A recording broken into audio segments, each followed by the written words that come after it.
सिद्दीकुल फारूक साहब हमारे साथ टेलीफोन लाइन पे मौजूद हैं। सिद्दीकुल फारूक साहब, thank you very much for being with us sir. जी शुक्रिया जनाब। अस्सलाम वालेकुम सर, सबसे पहले तो ये फरमाएं कि इस वक्त जो है वो 10th NFC अवार्ड का आज नोटिफिकेशन जारी हुआ है, तो मुझे ये फरमाएं कि जो आपके PMLN का ऑफिशियल मौक़िफ़ क्या है NFC के रिगार्डिंग। बिस्मिल्लाहिर्रहमानिर्रहीम। देखिए, NFC अवार्ड का नोटिफिकेशन मीटिंग होगी या बाकायदा अवार्ड जैसा हो गया है? जी, आपकी आवाज़ कट रही है, आप क्या फरमा रहे हैं सर? मैं ये कह रहा हूँ कि बाकायदा अवार्ड हो गया है या अभी मीटिंग बुलानी है उन्होंने? नहीं, अवार्ड नहीं हो गया है। आप आज उन्होंने एक नोटिफिकेशन निकाला है जो जून में होना है। अभी 7th के बाद तो 8th और 9th नहीं हुआ है, तो जो 10th NFC अवार्ड का आज नोटिफिकेशन जारी हुआ है। तो ठीक है, ये एक आईनी तकाजा है और इसमें इसकी मीटिंग हो तो चारों सूबों के मफादात सामने रखकर जो आइन की रूह है अल्फाज के अलावा उसको सामने रखा जाए और उसके मुताबिक ये चारों सूबों को अवार्ड किया जाए। ये तो अच्छी बात है, लेकिन अगर आइन की रूह के मुताबिक ये काम हो। बिल्कुल ठीक है। सिद्दीकुल फारूक साहब, आपकी आवाज़ थोड़ी सी कट रही थी, अगर आप सही जगह पे आ जाएं। और दूसरी बात यह है कि कुछ बातें चल रही हैं जो 18th अमेंडमेंट को कुछ रिवाइज करने के लिए, तो आपके पार्टी का क्या मौक़िफ़ है 18th अमेंडमेंट के बारे में? हमारा यह मौक़िफ़ है कि 18th अमेंडमेंट या जिसे 18वीं तरमीम कहते हैं, जी सर, ये बड़ी जिद्दोजहद, बड़े डायलॉग और एक लंबे अरसे तक बहुत सुबह शाम की कोशिश के बाद चारों सूबों और वफाक के दरमियान इत्तेफाक राय से ये पास हुई। ठीक है, बड़े सीरियस मसाइल हल हुए, इसे छेड़ना नहीं चाहिए। जो इख्तियारात सूबों को दे दिए गए हैं, अगर कहीं सूबे उस पर पूरी तरह से अमल दरामद करने में या सूबों के पास वो मशीनरी नहीं है तो सूबों की मदद की जाए ताकि वो मशीनरी उनके पास मुहैया हो सके।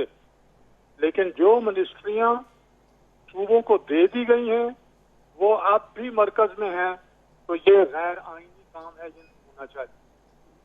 अलबत्ता एक उसूली तौर पर ये बात मैं करूंगा कि जो 18वीं तरमीम है या पूरा आइन कह लें, ये सहीफा आसमानी नहीं है।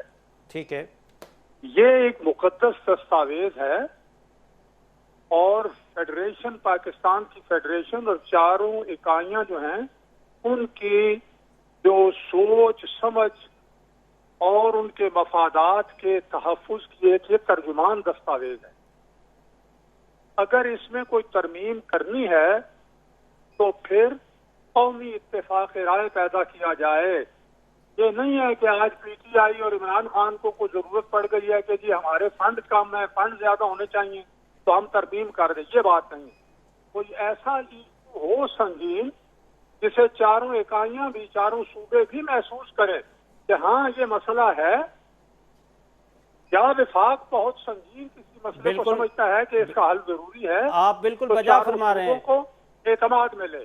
अच्छा सर, आप बिल्कुल बजा फरमा। आप ये फरमाएं कि आपके पार्टी में कोई ऐसी चीज कोई अंडर कंसिडरेशन आई है जिस पे आपने कोई तस्करा किया हो कि 18th अब यहाँ आपको गवर्नमेंट की तरफ से, जाहिर बात है उनके पास 2/3 मेजॉरिटी तो नहीं है, जब तक मुस्लिम लीग नून उनको साथ नहीं देगी, क्योंकि पीपल्स पार्टी तो इस पे मेरे ख्याल से नहीं देगी, तो आपसे कोई बातचीत हुई है? देखिए, पहली बात तो ये है कि हमारे साथ ना बात हुई है, ना हम इन हालात में किसी को अमेंडमेंट करने में सपोर्ट करेंगे, ये नहीं है। दूसरी बात, 2/3 अक्सरियत जो है वो तो नागुज़ीर रिक्वायरमेंट है ना।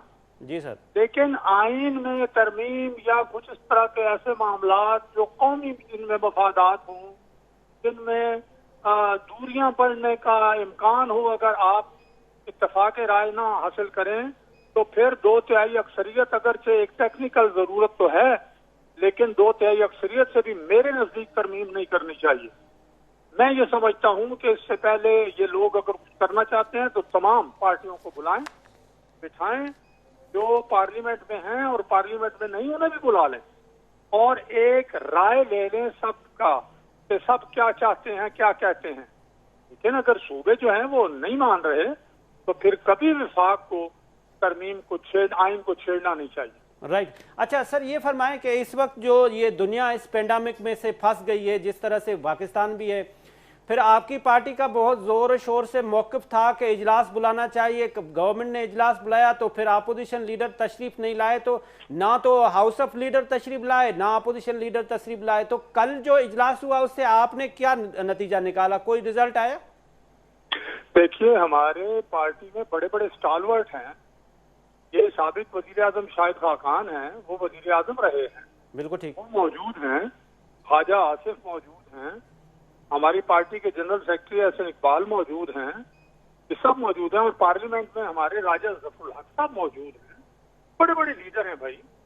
तो इसलिए अपने हमारे कायद को, पार्टी के सदर को और अपोजिशन लीडर को डॉक्टर्स ने, कि क्योंकि वो कैंसर के पेशेंट हैं, मुसलसल इलाज चल रहा है, उन्हें ये मशवरा ही नहीं दिया बल्कि उन्हें ये इंस्ट्रक्शन दिया है कि आपका इजलास में जाना जो है वो नुकसानदेह साबित हो सकता है आपकी सेहत के लिए, वरना ऐसी कोई बात नहीं है।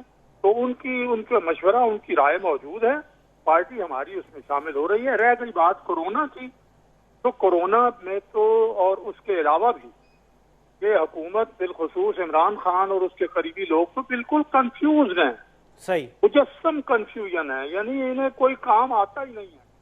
पहले तो ये खुद कोरोना बने मुल्क की इक्तिसादियात के लिए, तबाह कर दी मुल्क की मईशत, ऊपर से कोरोना आ गया, उधर टिड्डी दाल ने हमला किया हुआ है, उधर जनाब अली स्कैंडल पे स्कैंडल आ रहे हैं, उधर बारिशें हो रही हैं और फसलें तबाह हो रही हैं। तो जब से ये लोग आए हैं, बात रियासत मदीना की करते हैं, काम उल्टे करते हैं, तो मुझे तो यूं महसूस होता है जैसे खुदा की तरफ से भी इन पे मार पड़ रही है। बस ये बात तो अल्लाह खैर कर। अच्छा सर, आप ये फरमाएं, सिद्दीकुल फारूक साहब, इस वक्त पाकिस्तान बड़ी क्रिटिकल सिचुएशन में है, तो मियां मोहम्मद नवाज शरीफ साहब पाकिस्तान तशरीफ लाने का कुछ सोच रहे हैं? क्योंकि उनकी भी बड़ी फैन फॉलोइंग है, वो लोग इस वक्त बड़े मुश्किलात में हैं, तो उनके आने का कुछ है यहाँ पाकिस्तान में? देखिए, नवाज शरीफ साहब की सेहत कुछ बेहतर है, लेकिन जो उनका तीसरा बाईपास आप ज़हन में रखें और आपके नाजरीन भी, एक बाईपास उनका पहले हुआ, दूसरा बाईपास उनका गालिबन 14 या 15 में हुआ है, और फिर उसके बाद उनका बाईपास अब तीसरा होना है, और वो खतरनाक है काफी। डॉक्टर्स भी बड़ी मुश्किल से, यानी वो सोच रहे हैं कि मुश्किल पेश आएगी, लेकिन मियां साहब ने कहा कि बच्ची के आप करें बाईपास। अभी कोरोना की वजह से डिलेड, तो उनकी पार्टी मौजूद है। इंशाअल्लाह कोरोना के बाद वहाँ हालात काबू में आते हैं तो वो अपना बहुत बहुत बहुत बहुत शुक्रिया सिद्दीकुल फारूक साहब। थैंक